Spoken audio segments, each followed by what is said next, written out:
tournaments na merong second round, iba ang labanan dito kasi syempre meron ka ng blueprint kung paano maglaro yung mga teams, meron ka ng tape, so you prepare for them a little bit better. And EAC, well, starts off very well here, picking up from where they left off against the Lady Cardinals. Diana starting it off with a down-the-line hit. Attacking from behind, so Benilde is down by just a point here. Ayodin Singh. That's a good pass to Formento. Middle drop doesn't work. Basilio sending it to the back row again. Formento. Dayanan. And Dayanan scores. EAC retaliates. Dayanan with a great target going for Densing. How about EAC? Toe-to-toe with the Lady Blazers here. Mixing up the offense to make it more unpredictable. Ondangan is now in for Benilde. Oh, Christie doesn't waste time, scores right away. Right on cue, fresh from the bench. One of the vets of this Benilde team, Christie Ondangan. And good play as well for Benilde. And how they're presenting themselves is not like that as well. It's like, it's very normal for them today. Parang ano to, no? Wala, usual lang. Ganito na kami maglaro, matagal na. Exactly. Diba? Good save, although that goes out. So, ESS stops the bleeding for the Lady Blazers. And Hentapa and Mitch Gamit, but, you know, she spent a year recovering from an ACL tear. Alex Razonable unleashes an ace. Just perfect form for the EAC Lady Generals with their targets, their game plan. Everything is just working out for this team. Touching the ball. Razonable, good first ball. Dayanan. Pasarte choosing Nolasco again. Back-to-back points for Zap Nolasco. Eto na. Good play by Benilde. And what's different now is they're banking on their middle blockers, not for that zero tempo or 8 quick attacks, but for those higher sets, which has been itong si Basarte. But that would be a good target earlier before that timeout. Kasi siya yung mas maliit na blocker sa harap. Cross-court hit. Doesn't work for Dayanan. This is tracked down by Formento. Razonable scores! And a good choice of reason for EAC. Look at that target going for zone 6. And again, EAC staying composed. All right, so it's Benilde who gets the point. Ondangan gets another one. Sharp serve. Razonable, even while moving sideways. Alex Razonable. Going through the blockers, you can see how EAC is well prepared for this match. Down the line on Densing's hand. And I like her, you know, she has the... And she reads those blockers and the defense of the other side in order to get the points. Yeah. Densing! Densing on the other hand, bringing in firepower for the Lady Blazers. Ito tayo. Ito sa set number 1, Ayodin Singh. This champion spirit of Benilde. Oh, they're used to being in these kinds of situations. Nolasco with a soft touch. They go back line. Pasate. Lieses puts it down. It is now a 5-0 run for the defending champions. Ashley SS just getting her confidence back. This is the firepower that they recruited for EAC. So 22-23. Oh, Zam Nolasco. Very hard to stop. Towering over the net. Set point for Benilde. EAC with a good start. Benilde with a better finish. They're just 1 point away from taking this first set. Kanina, nasasalo nila yan. Now, with a more veteran at the middle, more veteran player that is, and Formento, tinulak na lang yan ni Alimen. Good control. 1-2, doesn't drop. Here is Alimen, that bounced off the net. Nolasco ends the set. Nolasco with that power tip in the the first set. But EAC just showing good things here in the first set as well. The Lady Blazers ending the first set on a 7-1 run. 3-1. Ooh. Oh, Good dig by Micah. nice intention. Maganda lang depensa ng Benilde. Here's the pop-up again. Basarte. Combination play for Katarig. What a play! Basarte going to Katarig in that A-quick by Nolasco and tres play from Katarig. And I love that full commitment decoy of Zam Nolasco. Ito, former MVP, Cloan Mundo Nieto yung pinalitan niya. So, it's good to see her really, you know, give her game its 100%. Nolasco giving her 100% at that. She's been really unstoppable in this match, especially when she gained her confidence in that latter part of the first set. And she's been loving the high sets from Basarte. She'll be back here in the NCAA full time because she was struggling in the previous seasons kasi nga she came from an injury. So right now, we hope to see her in her perfect form. That's former NCAA MVP Mikado as Diana finally scores for the Lady Generals. Ito, Anformento with a back set right here.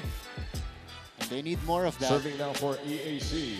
But talking about Mikado, won the MVP before, is a great all-around player, especially defensively, no?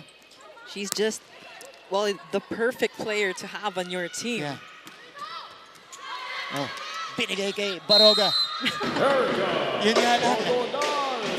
Binitawan ko na nga kasi Binitawan. baka makuha pa ni Chine.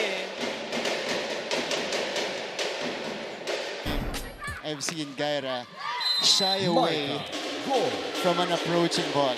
Meantime, 13-7 lead for Benilde. Finding an opening. And we've been seeing a lot of sharp serves Yeah. coming from Benilde in this second set as well. Katarig. Oh, sent back by Villena. Go again. Siya na yung pinupuntahan dito ni Basarte. Back row hit. Doesn't work. They go to Katarig, who had no choice but to make that push. Villena, nadaplisan lang. 1-2 play. Wow. Ondangan, very alert with that ball. Christy Ondangan. And that's the 1-2 play that you can't stop. Kasi ang tangkad nung gumawa, tapos ang lakas pa nung pagkakapalo. Ooh, this one went to the net. Good reflexes coming from Formento. Pero buhay pa to. They tried the combination, wasn't able to execute. Katarig. This time they choose Bodonal.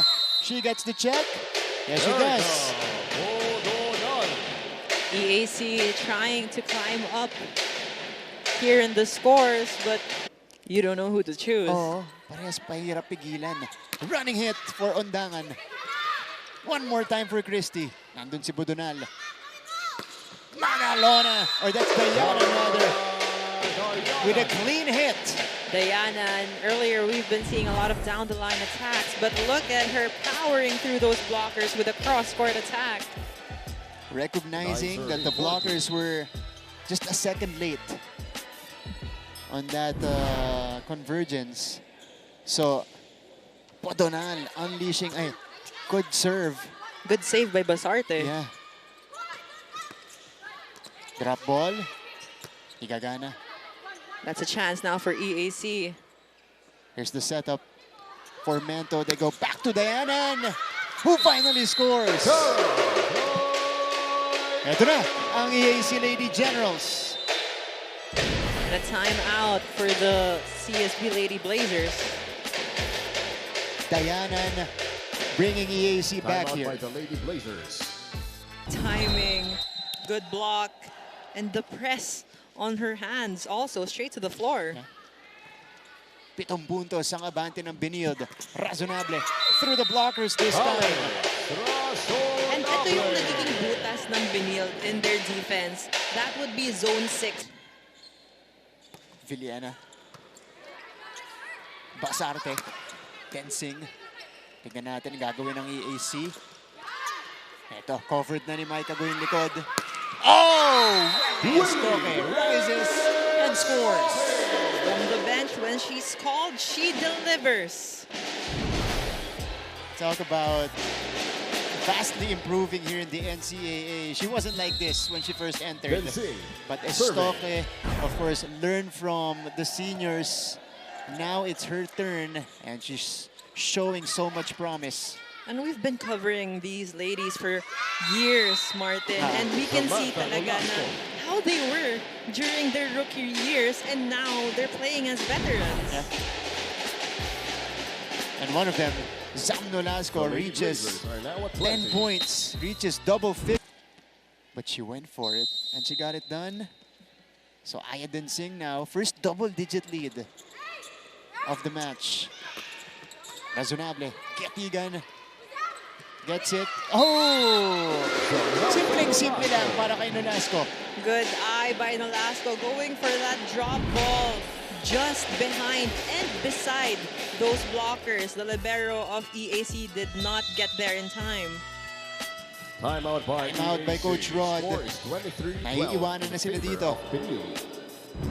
You need to have a better technique when doing that, especially Benilde. They're veteran players. They've been through a lot as well as defending champions. Nakikita rin nila, nababasa nila yung mga movement nitong EAC. That's right. Estoque. EAC has yet to stop Wewe Estoque in this match. They go to Nolasco. Whoa! Another unstoppable player for Benilde. And it is set point for the defending champions. This time, the running hit by Zam Nolasco. 12 points in the match. Ganda ng body language ng EAC nung simula ng ating laban. Pero hindi na ulit nila naibalik yun. Formento over to Razonable. Oh, Razonable scores. So they're on the board here in the third. Alex Razonable, who was silent in set number 2, gets back on track. And for EAC, of course, if you're just here on the early part of this set, gusto mo ring bumawi agad para hindi masyadong lumayo yung score and hindi rin kayo mahirapan humabol. And Dayanan. That's what they did in the first set. They had a few aces in set number 1 and Sige, nawawala din siya. yeah. That's always the risk. You know, if you unleash loaded serves. High risk, high reward. High risk, high reward. Estoque. Difficult pass to Formento. Here's Pasarte. Down the middle. That's Zam Nolasco.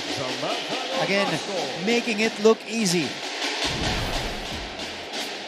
Grabe si Nolasco. Unstoppable here.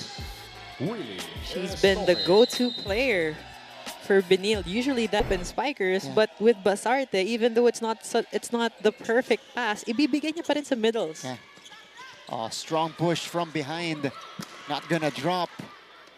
Formento tracks it down. This time choosing Dayanan. Nandun si Gitigan. Pancake save. Yeah, lefty push. Doesn't work. Both teams making an effort here. But again, it ends with Nolasco. Zam Nolasco just blazing through for the Lady Blazers. Look at that running slide. Everything. I think secondary setter ni Coach Jerry and Coach Onyok, si Zen Basilio. Also a taller setter on this squad. Nolasco! She's just taking in the reins for Benilde, doing so well in this match. And you can see Zam Nolasco, she's just... Grabe naman yun. Jaja Villena. I hope I didn't jinx it. Micah, go. Broadcaster's jinx. Oo nga eh. Back row hit. Ito na, Nolasco again. See? You didn't jinx anything, Martin. Good Yeah. job. It's a guaranteed point for the Lady Blazers, at least today, whenever they go to ZAM. With Zam Nolasco, Serving she for the has Lady good Blazers, timing Samantha and Nolasco. also her speed as well as her jump. So nakikita niya talaga yung butas ng Yeah. kabilang team in terms of defense. She has 17 points, by the way. 18-6 lead now for Benilde. Badly needed one Alex Razonable. for Razonable. With Benilde, this is what they have been struggling.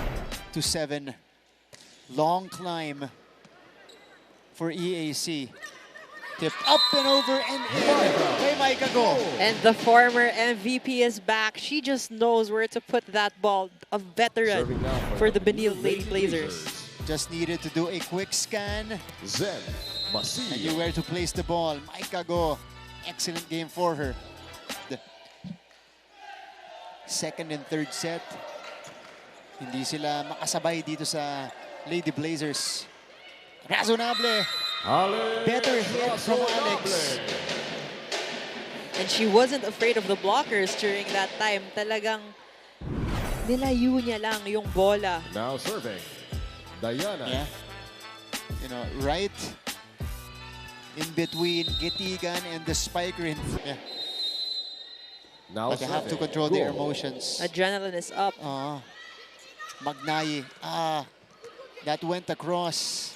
Balik sa kanila. Razonable. Basilio choosing Ondangan. Razonable. That one was deflected. Ito na si Lieses. Difficult take. Magnayi over to Alex again. Basilio to Estoque, who puts it down. Willie 23-9. One of the reliables as well. Estoque going down the line for 23 Benilde. serving 9. Such a dominant performance by the Lady Blade. New generation Yeah. indeed. Exactly. Dayanan with a free ball. Ondangan. Nasa ni Dayanan. Back row hit. Mike's was there. Lieses. Tumawid ang bola. Basilio. 2 sets. And Estoque converts off the block. Estoque had to adjust to that set. She was on air, mid-air, but still made a way to get that point. The athleticism of Wewe Estoque. The Benilde Lady Blazers While moving are now at right, match point. napa-check out pa niya, sending Benilde to Lady no more room Generals, for Rhea errors for Magalona. EAC, especially on the serve. Yan, diretso kay Dorog. Estoque to end the match. Willie Estoque. Wewe Estoque. And set number 3 and gives Benilde his 9th win in season 100. Estoque can't count her out. She was fresh off the bench, but still one of the ace players here in this match.